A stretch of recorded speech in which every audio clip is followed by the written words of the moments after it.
Iran के शहर अस्फहान के करीब हवाई अड्डे पर धमाका। ईरानी मीडिया के मुताबिक अस्फहान सूबे में जोहरी तनसीबात महफूज हैं। ईरानी सूबे अस्फहान में एयर डिफेंस सिस्टम फाल कर दिया गया। इराक के जुनूब और मगरिब में लड़ाका तैयारों की परवाजें। ईरानी फ़ज़ाई हदूद में 8 परवाज़ों का रुख मोड़ दिया गया। तेहरान, अस्फहान और शहराज के लिए परवाज़ें मअतल। ईरान के फ़ज़ाई दिफाई निज़ाम को कई सूबों में फाल कर दिया गया।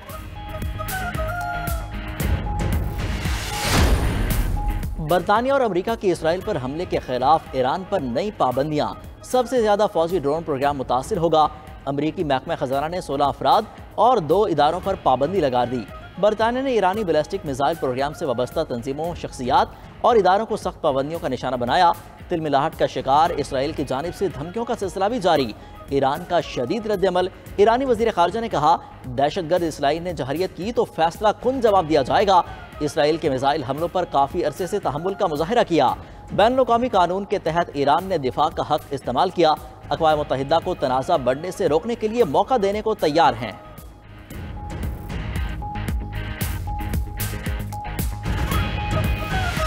The result of the vote is as follows: 12 votes in favor, 1 vote against, 2 abstentions. The draft resolution has not been adopted owing to the negative vote of a permanent member of the Council. America ने फ़लस्तीन की अक़वाम मुत्तहिदा की रुकनीत की दरख्वास्त veto कर दी। 15 रुकनी सलामती council में फ़लस्तीन के हक में 12 वोट डाले गए। बरतानिया और स्विट्ज़रलैंड में वोटिंग में हिस्सा नहीं लिया। फ़लस्तीनी सदर की जानिब से अमरीकी वीटो की मजम्मत। कहा, दरख्वास्त वीटो करना गैर मुनसिफाना और गैर इखलाकी है। जबकि इसराइली वज़ीर ख़ारजा ने कहा, सलामती काउंसिल में शर्मनाक तजवीज़ को मुस्तरद कर दिया गया। इसराइली वज़ीर ख़ारजा की वीटो करने की अमरीकी इक़दाम की तारीफ।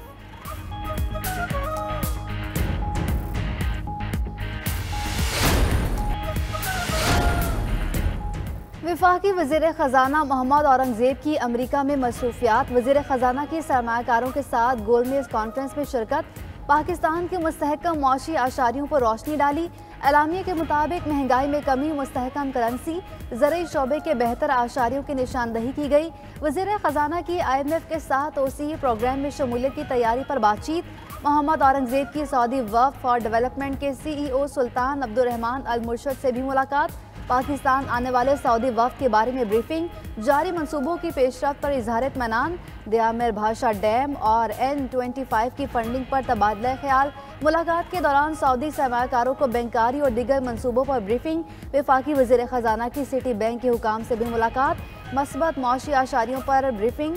IMF के साथ तय पाने वाले स्टैंड बाई अरेंजमेंट की बुनियाद पर पेशरफ्त से आगाह किया। पाकिस्तान के साथ सिक्योरिटी शराकत दारी अहम है। नायब तर्जमान अमरीकी महकमा खारजा वेदांत पटेल का कहना है, हुकूमत पाकिस्तान के साथ ताउन जारी रखेंगे। चैलेंजेस से निपटने के लिए पाकिस्तान को इक़्तिसादी इस्लाहात की ज़रूरत है। ईरान इसराइल तनाज़े पर बात करते हुए वेदांत पटेल ने कहा, ईरान का इसराइल पर हमला फ़लस्तीनियों की हिमायत में नहीं था। ईरान खित्ते में अमन को नुकसान पहुँचाने की कोशिश कर रहा है।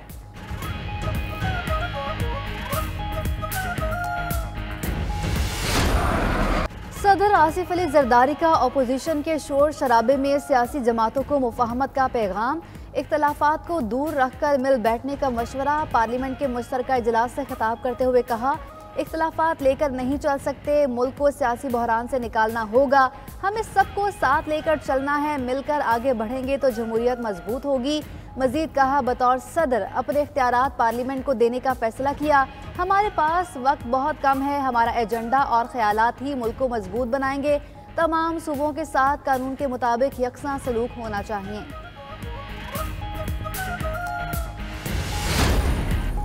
आसिफ अली जरदारी गैर कानूनी सदर हैं। सदर के पास तो मुकम्मल नुमाइंदगी ही नहीं। चेयरमैन PTI बैरिस्टर गौहर की पार्लियामेंट हाउस के बाहर मीडिया से गुफ्तगू। कहा, हम सदर को नहीं मानते। ये सदर, वजीर आजम, पूरी काबीना ही गैर कानूनी है। सदर को तकरीर अधूरी छोड़ने पर मजबूर कर दिया। बानी PTI और बुशरा बीवी को मारने की कोशिश की जा रही है। अपोजिशन लीडर उमर अयूब बोले, ऐवान में एक गैर कानूनी सदर ने खिताब किया। ऐवान में कानून की धज्जियां उड़ाई जा रही हैं।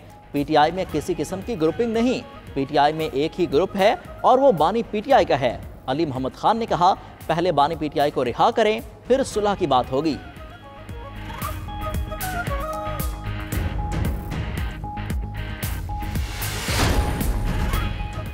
सऊदी सरमाकारी से मंसूबों की तकमील की खुद निगरानी करूंगा। वज़ीर आज़म शहबाज शरीफ का सऊदी सरमाकारी से मुतालिक जायजा इजलास से खिताब। कहा, पाकिस्तान में सऊदी सरमाकारी के नए दौर का आगाज़ हुआ।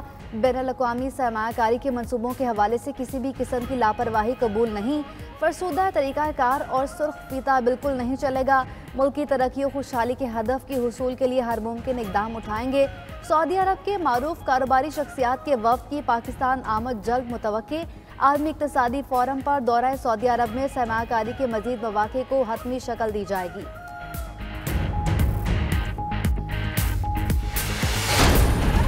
सऊदी अरब से मुतालिक शेर अफजल बरवत के बयान पर वज़ीर दिफा ख्वाजा आसिफ का रद्द-ए-अमल। कहा, सियासत के लिए दोस्त ममालिक से मुतालिक बयान अफसोसनाक है। PTI वाले प्रोपेगेंडा करके दूसरे ममालिक के साथ ताल्लुकात ख़राब करना चाहते हैं। ये मुल्क के साथ दुश्मनी है। उनकी सियासत बंद गली में दाखिल हो चुकी है। हमारे लिए कुछ ममालिक के साथ ताल्लुकात की मजहबी और माशी लिहाज से बहुत अहमियत है। मज़मूम सियासी मकासद और अनारकी के लिए ऐसे बयान दिए जाते हैं ताकि कोई सरमायाकारी के लिए ना आए। इससे बड़ी मुल्क दुश्मनी कोई नहीं। इनके साथ मुल्क दुश्मन जैसा सलूक होना चाहिए।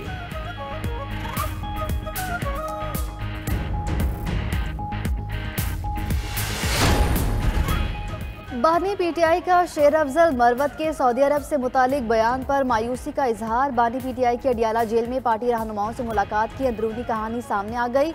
उन्होंने पार्टी रहनुमाओं को गैर जिम्मेदाराना बयानात से गुरेज करने की हिदायत कर दी। कहा, इंतखाबी धांधली के खिलाफ तहरीक और जलसे जुलूसों को हतमी शक्ल दी जाए। बानी PTI की साहबजादा हामिद रजा को 29 अप्रैल तक ग्रैंड अलायंस से मुशावरत करके जलसों का शेड्यूल जारी करने की हिदायत। मुज़म्मिल असलम को खैबर पख्तूनख्वा और दीगर हुकूमतों की कारकर्दगी का मुआसना पेश करने का हुक्म। पार्टी रहनुमाओं को चेयरमैन नैब के खिलाफ कानूनी कार्रवाई शुरू करने की भी हिदायत कर दी।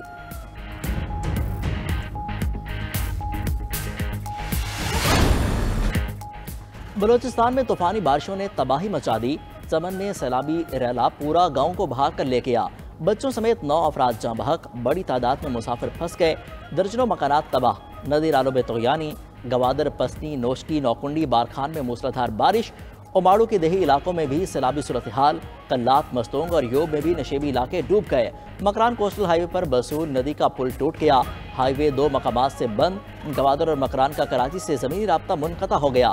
तूफानी बारिशों के बायस खुबानी, अनार, अंगूर, सेब के बागात, प्याज, गंदम की फसलें तबाह। हन्नाई CB ट्रेन सर्विस चौथे रोज़ भी मुअत्तल। ज़िला इंतजामिया और PDMA के रिलीफ ऑपरेशन जारी। क्विक रिस्पॉन्स टीमें, पाक फौज, लेवीज और दीगर इमदादी इदारे भी शरीक।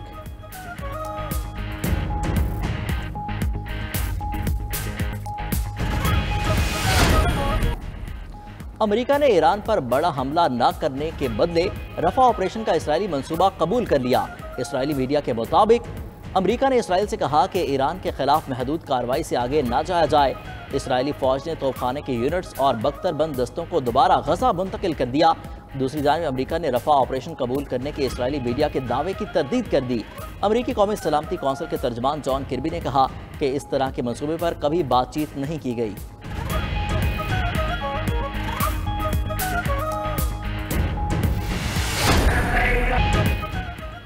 हज 2024 के इंतजामात मुकम्मल। हज ऑपरेशन 9 मई से मुल्क भर में शुरू होगा। ज़राए वजारत मजहबी अमूर के मुताबिक हज फ्लाइट ऑपरेशन 9 जून तक बगैर किसी तातुल के जारी रहेगा। मुल्क भर के 8 एयरपोर्ट्स पर हज ऑपरेशन होगा। कराची एयरपोर्ट पर पहली बार और इस्लामाबाद एयरपोर्ट पर रोड टू मक्का सर्विस रवां साल भी होगी। PIA समेत 3 निजी एयरलाइन हज फ्लाइट ऑपरेशन में हिस्सा लेंगे। आज़मीन हज की वैक्सीनेशन का अमल 30 अप्रैल से हाजी कैंपों में शुरू होगा। सरकारी हज स्कीम के तहत 69,500 आज़मीन हज हजाज मुकद्दस जाएं। पाक न्यूजीलैंड पहला T20 बारिश के बायस मनसूख। सिर्फ 2 गेंदों का खेल हो सका। शाहीन अफरीदी ने दूसरी गेंद पर KV ओपनर रॉबिन्सन की विकेटें उड़ा दी। टॉस के बाद बादल बरसे तो मैच ताखिर के सबब 5 ओवर्स फी इनिंग्स तक महदूद करना पड़ा। 2 गेंदों के बाद बारिश बरसने पर मुकाबला बेनतीजा खत्म कर दिया गया।